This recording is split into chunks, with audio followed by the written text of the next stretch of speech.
مساء الخير أصدقائنا أصدقاء محامي الشارع، يا رب تكونوا بخير دايما. النهارده كلامي موجه للستات.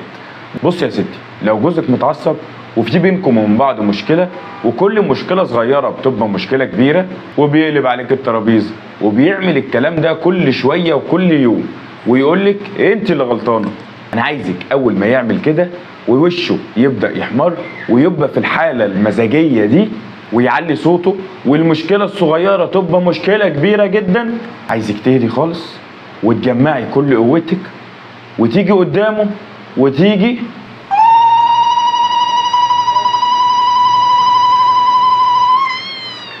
بص يا ست الكل، مش كل مشكله صغيره تتحول لمشكله كبيره يبقى نهايتها المحكمه. في حاجات كتير ممكن تخلص بالاتفاق والتراضي بينكم. وعايز اقول لك حاجه، مش كل مشكله تطلعي تقوليها لاصحابك ولاخواتك ولقرايبك. خلي المشاكل